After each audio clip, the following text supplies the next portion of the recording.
This is my second solo live cast of the day. Hello, CPCU fans. This is How to CPCU, a program put on by volunteers from the CPCU Society. Heather is traveling, so you are graced with just me today. Please don't everyone log off. We will be talking about something pretty interesting. This won't be like a long-winded, like full-fledged episode, so we're not going to be here for like a full 45 minutes or an hour. But before we get into the topic, make sure to like, comment, subscribe, share, hit the notification bell, retweet if you're watching this on Twitter/Periscope, as long as that still exists. And if you are watching on Facebook or on Periscope/Twitter, but you have a YouTube account, please go over there and at least throw us a subscribe on the New Jersey YouTube channel. It really helps with the algorithm so that when this video gets posted, it gets a little bit better treatment and ranking as far as on the search results goes. So definitely help us out with that. So what are we talking about? Today, I am going to be talking about this concept of how someone could go from a completely green newbie, right? Like someone who is either one, new to the industry, or at the very least new to the CPCU Society, and kind of work their way, use the metaphor that you prefer, up the ladder or through the ranks, in order to get to some of the more senior leadership positions in the society. Because, they're not paid. That's not the reason why you do it. There are huge benefits along the way as you move through a volunteer organization to the higher rungs or the higher positions that have a significant amount of responsibility associated with them, and so that responsibility builds as you go through that progression. But what does that even look like? Like how would that happen? How do you go from being a brand new, candidate member or new designee and then working your way up through those kind of steps in order to, potentially go to the leadership council or, sit on the executive committee or even be president of the CPCU Society. So, or I forget what they term it, president of the executive committee or leadership council, something like that. Basically, the seat that Sharon Coaches sits in right now. So I actually, and what precipitated this or what kind of inspired this is I've recently thrown my application in for the Leadership Council. And so, I'll have an interview coming up here within the next couple of weeks for that process. But in getting to that point, and there's no guarantee, I mean, there's a limited number of spots and a number of people apply, but getting to that point wasn't just happenstance. I think the phrase or the colloquialism is gradually all at once. And I have like a stupid hair that's annoying me here. Let me fix that. My OCD's kicking in. But so I think the phrase at play is it happened gradually and then all at once. And that gradual part is the progression. All right. So here's where I'm going to try and speak from a couple of different paths. It really has to do with the entry point. Okay, the entry point into being a volunteer leader in the society isn't always the same. So, for instance, and I don't want to put words in her mouth, but Heather, I believe, was introduced to the society more through the interest group route than, say, specifically chapter involvement and chapter leadership, right? Myself, I started in chapter leadership and then was introduced to the interest group route and then some of the other things that I've worked on that I'll talk to you about. But so that progression, it starts a little bit differently for everyone. There are certain things that you're not going to be able to start off as, right? So no one comes in completely brand new and is immediately enlisted to become a regional governor. If that has happened in the past, it's extremely rare, right? They're going to expect you to have some certain level of experience before you get there. There are some folks that come to work on some of the committees that are set up at the national, well, I always say national, at the international society level. Okay.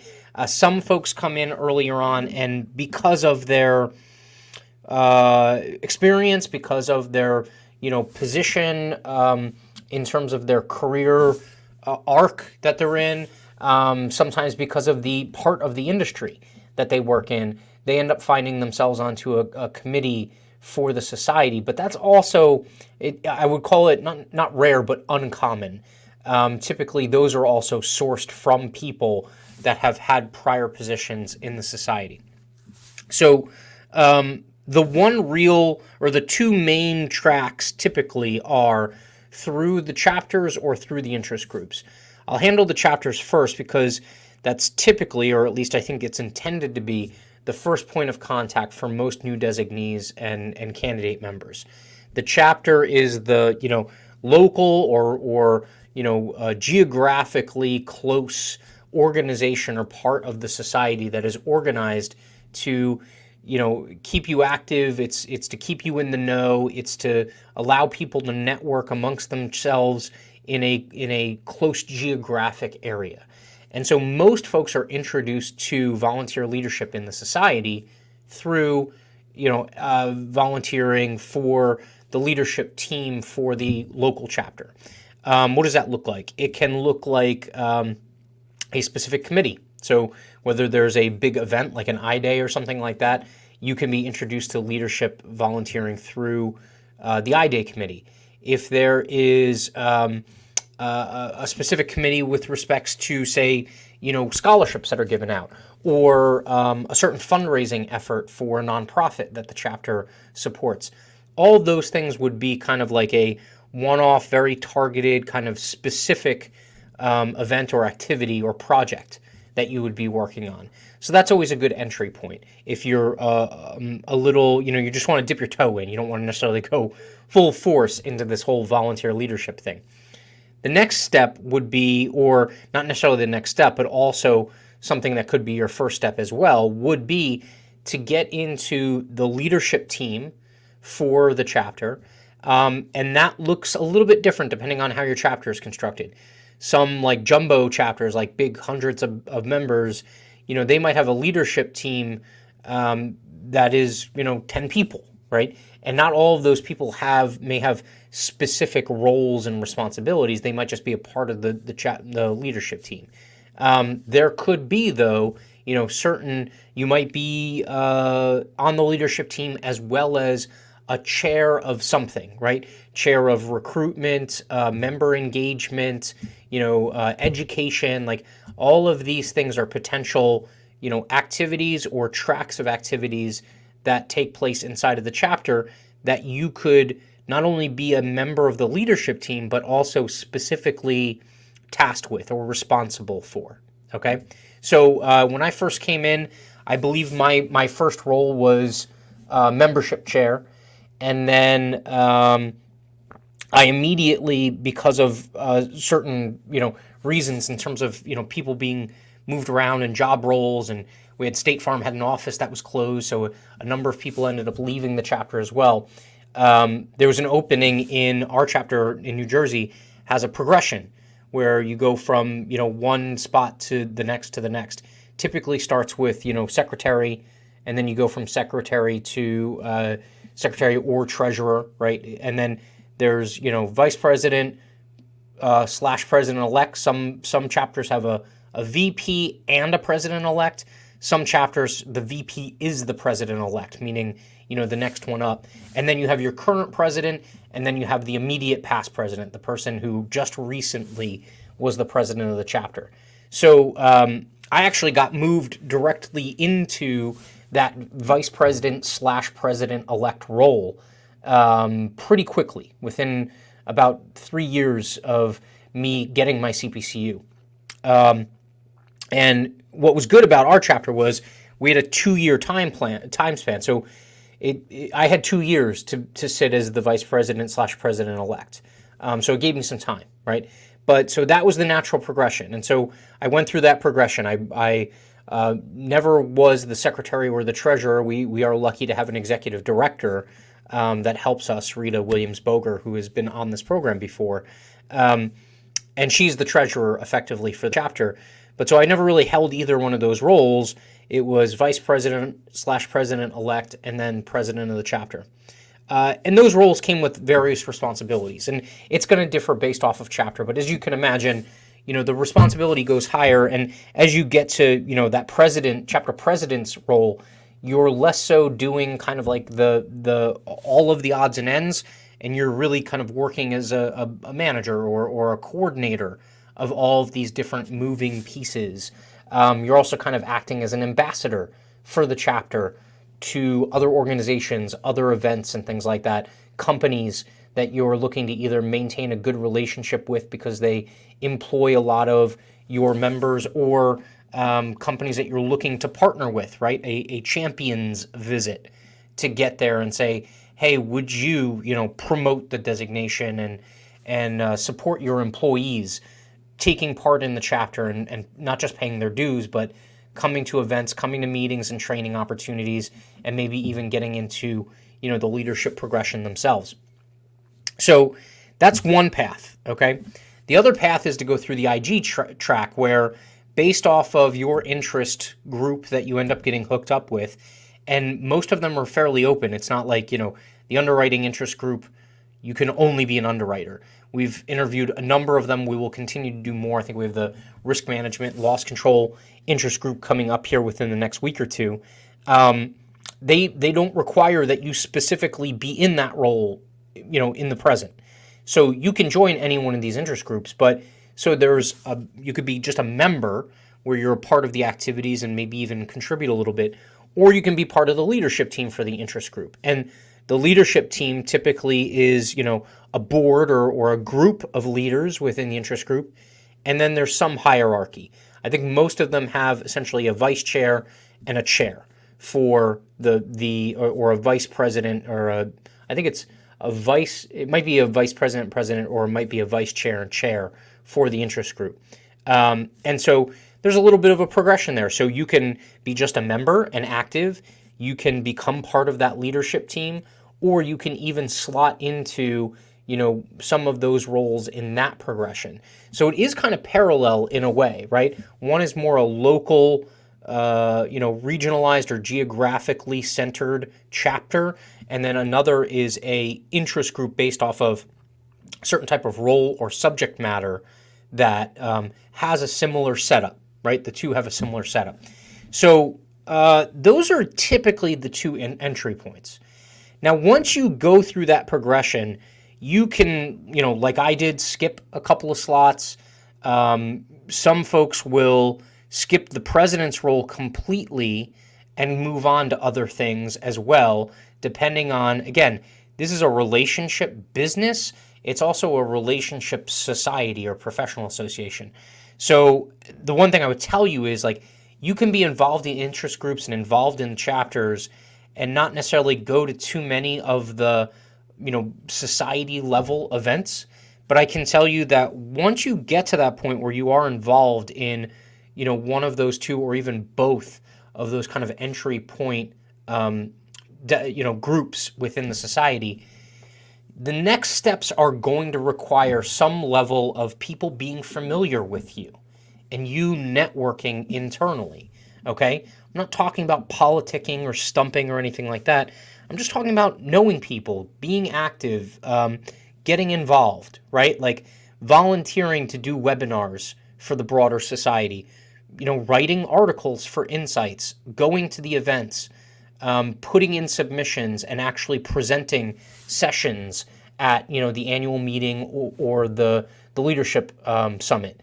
All of those things are going to not just contribute to the society in terms of the education and the experience for everyone else, but it's also going to help you build your personal brand within the society so that you end up having some, face and name recognition with a lot of other folks. And what will happen is, if you are taking that kind of active role to helping out and contributing, you're going to end up meeting people that are going to be like, oh my God, you're Matt. And I'm like, oh my God, I've never met you before in my entire life. Who are you? And you will have a name that will, kind of precede you in some of these interactions and these relationships that you also end up making within the society. Now, not all of it has to be front-facing like that. When you're looking to make the jump from the interest group or from the chapter level to, say, the society level positions, you don't necessarily have to be front and center. Like, you don't have to be an attention sponge, right? You can also do things behind the scenes, right? Help on some of the events, right, and the planning, or volunteer to work some of the tables or some of the stands where folks are handing out information or recruiting for the interest groups, recruiting for some of the other committees and things like that that are at the society level. You got to put in your time, so to speak, right? Like, you got to punch your time card, and you have to help and do whatever you can in order to kind of bring value and kind of pitch in, so to speak, right? Not to say that this is exclusively of these people, but I've found people that have large families where it's like expected that the kids have to like help clean up the dishes afterward and stuff like that, and take turns and share, or like pitch in to watch their younger siblings and stuff like that. People that have that experience in life, they kind of understand that just innately because they get it in their home life. I think other people that might not get that in their home life might get it in their professional life, where when you get in that entry level position at your company, to get to the next level, there's certain educational and experiential things that you have to hit, but there's also all these other intangible things that you have to do to like be present and help out. And when the company picnic comes along, like volunteer for the planning committee, or volunteer to run one of the entertainment type events that happen at that event. That gives you that kind of little extra that builds your so to speak street cred within the organization, right? Same thing sticks with the society, right? You have to not just like know people and meet people and stuff like that, but also pitch in, lend a hand, and it's not necessarily things that are always just kind of laid out for you. Like, you can find a way to be of value even if something isn't laid out in front of you. So that's kind of that gap that has to be bridged, right? Once you get to that point where you've done the chapter and or the IG thing, the next steps are probably again one of two or both of these. In fact, I think it's only one of two because you technically can't do both at the same time.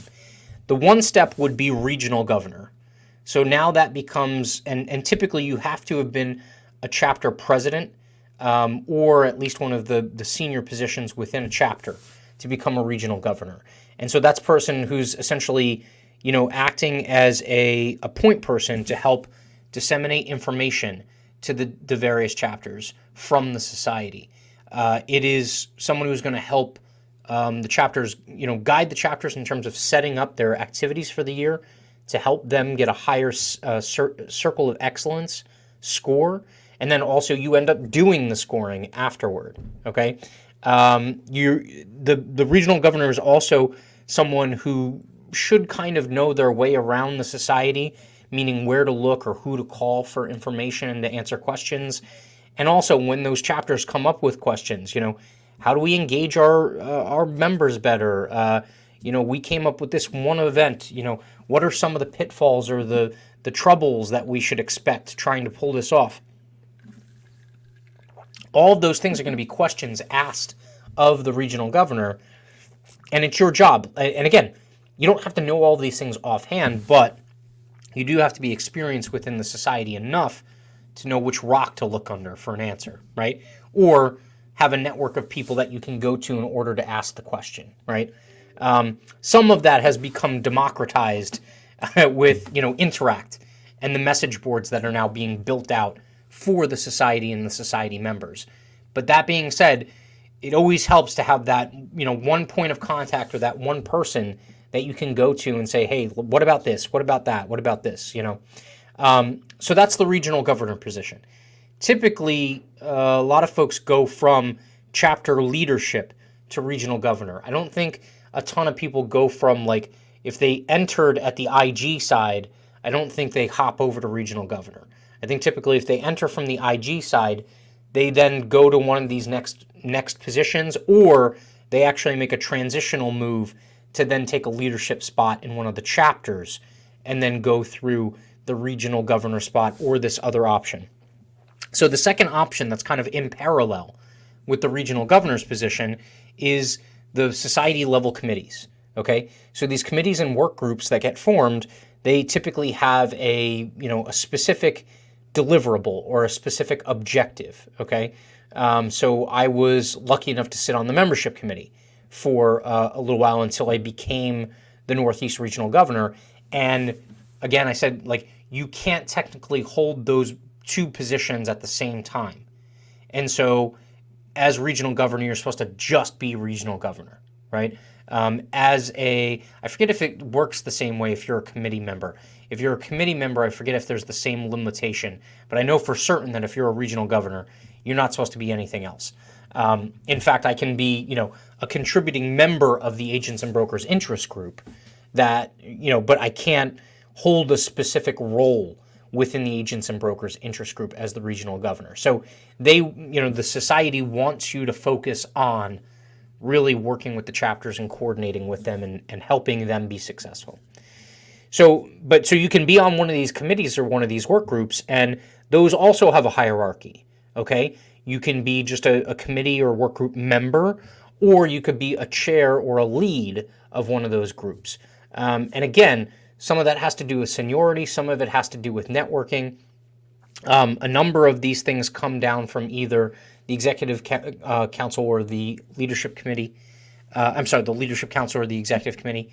And so, if you're chummy with those people, when that stuff gets announced, you can volunteer and be like, hey, if it's, say, Sharon, who's the one who's kind of like spearheading it, or it was Sharon's idea, you can say, hey, Sharon, I would love to head that up for you, or I would love to be a member on that committee, right? That's where the networking piece of it comes in. There might be an open call for those kinds of positions, but as it is in, industry, the open call is one thing, but the networking that you do beforehand to, throw your hat in the ring before anyone else even knows that it's an option or knows that they want to throw their hat in the ring is always going to give you, a leg up. All right. Doesn't guarantee you anything, but it gives you a leg up. So you could be a member of one of those groups. Make sure that at each one of these stages, you also have to be productive, right? Like, you're not just there to bide time and babysit the position. Your job is to, fulfill the job duties that are there. And if you can, try and, I went to school in New Orleans, right? So the phrase down there is a little lagniappe, okay? A little something extra, right? Lagniappe is that when merchants, back in the, I forget when it dates back to, like 1700s, 1600s, when merchants had storefronts, you would come in and, you would buy whatever you wanted, but then they would give you a little gift, a little icing on the cake, so to speak, like a little bit extra, a little, if it was a restaurant, they would give you some cookies or something to take with you, some mints or something that was a little bit extra, so that you felt like if you just got, an equal amount of value for what you purchased, you got something extra above and beyond. So you felt like you made out on it, right? Like you got even more than you had expected. The same thing goes for you holding these positions. Like, just don't go into the position asking, all right, well, what's the bare minimum, right, that I have to do in this position in order to do it? I think the conversation you should have is like, with yourself or even ask others is, to be in this position and knock it out of the park, what does that look like? And that's what you should strive for, right? Again, these are investments in, you're going to be collecting skills, resources, networking contacts along the way. So you're not getting paid for this. But again, what you're putting into it, the best return on investment is going to be if you're in it, right? Like if you commit to it, that's what's going to give you the best return on investment. So all along the way, you're kind of like building these contacts and these connections. You're building these skill sets. You're adding value at each one of those levels. So now we get to kind of like the top, right? Like the summit or the pinnacle of these positions. Typically, the next step is leadership council. And leadership council it's an application process like a number of the other positions. It is extremely competitive because, as you could imagine, there's only one leadership council. There's only a certain number of seats on the leadership council. I forget what the total count is, but you have an entire society's worth of people that potentially could apply for the leadership council positions. And so typically most years there are, a bunch of people who apply, and a good number of them end up, maybe disappointed, or even if they're not disappointed, they don't get the position. They definitely get some really good feedback in terms of, what they need to work on to potentially become a leadership council member in the future, as Heather has talked about in the past. She actually has a leg up on me. I don't know if, I forget, I think she kind of took a step back in order to work at the chapter level in order to, get back into the running for leadership council. But what you also find out is senior members of the society will also ask folks that they think would be a good fit for the leadership council to throw their hat in the ring, to put an application in. And it's in their best interest, right? They want the people that are committed, the people that have gone through this progression and added value everywhere that they've been, to be at that position, because that position is the one that kind of like it helps set the tenor for the society and kind of like guide the ship, right? The executive committee, like, is that even more so, right? Like, they are the board of directors.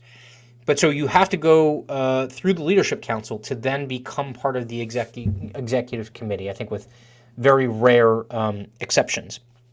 But so, for instance, right now, Sharon has gone through that progression. She's held multiple positions over time within the society. She was a leadership council member, and then an executive committee member, and then was put into the progression in order to become president-elect, and then president of, and again, I think the specific title is president of the executive committee. So those are the two levels, and I can't tell you a ton about what happens between leadership council and the executive committee. My understanding is obviously, more of the same at the very least, right? More of the same, adding value, participating, being a great ambassador for the society and for the designation.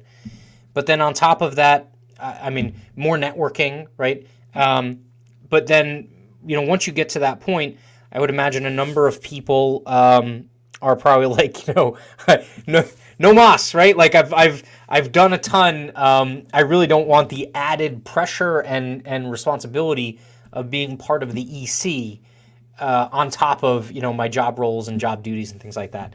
So I think there are probably a number of people that are on the leadership council that maybe don't have aspirations to be on the executive committee. There are probably a handful, and I think there was a process associated with that, and I'm not specifically knowledgeable about it. So I can't speak to that at this moment in time, but hopefully I can in one day in the future. But that's really the progression. There's a couple of different tracks, but really the beats, the good beats along the way are, make sure that whatever position that you find yourself in, first, actively ask to be involved. Try and find where you can fit in and add some value.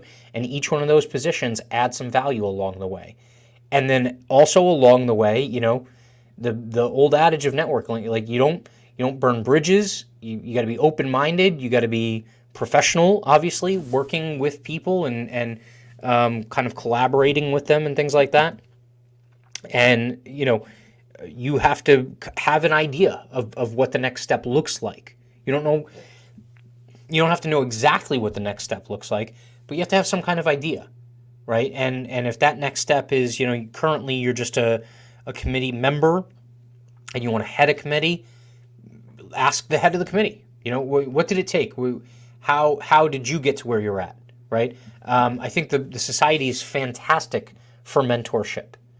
I have yet to ask someone for guidance and them not be willing to give it.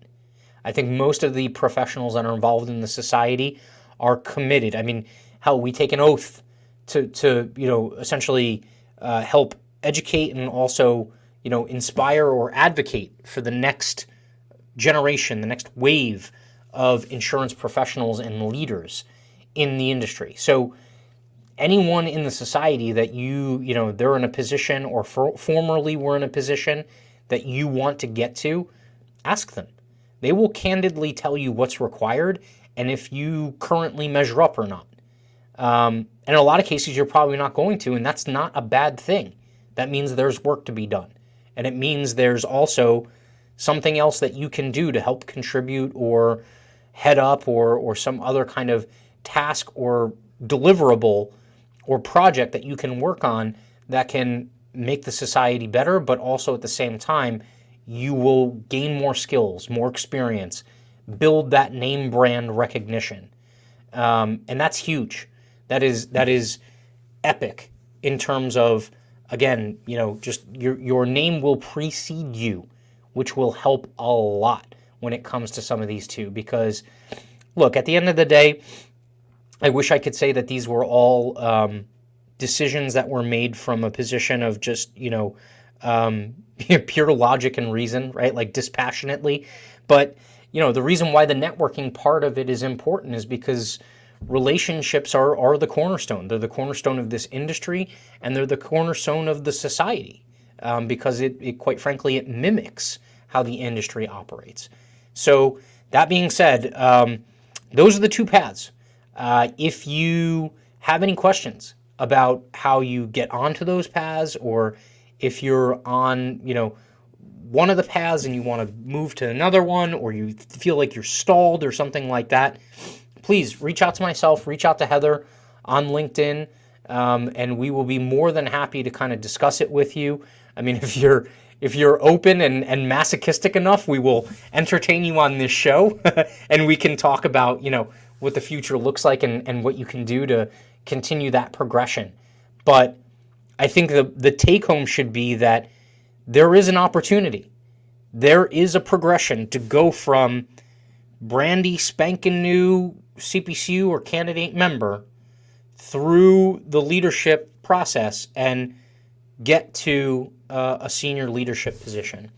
And I can tell you that, I've had conversations along the way in terms of, I was never a Boy Scout, but I appreciate the old adage of, you leave the place better than you found it. And so I've had conversations with people that I wanted to recruit to come in, behind me and kind of be that next generation or that next wave, or, as I'm moving on to my next step in the progression, I want someone to fill in who's obviously going to do not just as good a job as me, but better, right? And so I've had conversations with them, and a number of them have said, well, I feel like I should be a higher position in this society, and I've just never kind of like put pen to paper or really kind of actively pursued it. And that's really the thing, like the active pursuit of this progression is what's going to be the most valuable advice I can give for you, right? Like, this doesn't just happen to you. You're not just given the next opportunity and the next opportunity. You have to ask for it. In some cases, I mean, hell, you got to duke it out and fight for it, interviewing for some of these positions, again, you might not be the only one in consideration. And so you have to make your case. And, your case, even if it is left wanting in the immediate term, it can be improved, right? The next year or the year after that, you still have another opportunity. And so you'll get constructive criticism. You'll get feedback, good feedback that will help you. And again, it's going to help you not just in terms of your role or responsibility within the society. It's going to help you like hell in your career and in your profession, and help you move forward with that as well. So that's really it. I think I hit on most of them. I mean, there's obviously some other positions I think that might be kind of tangential that I didn't really hit on, but those are really the big ones. I'd love to hear your feedback. So and anything that also, if you're someone who is in the middle of that progression, you found something helped, right? Something really kind of clicked for you, and that was the thing that kind of helped you take that next step. I would love to hear that as well. So, feel free, again, reach out to me on LinkedIn, or, obviously you can put it into the comments for this video, and hell, I mean, we could have a conversation. So, look, I appreciate it.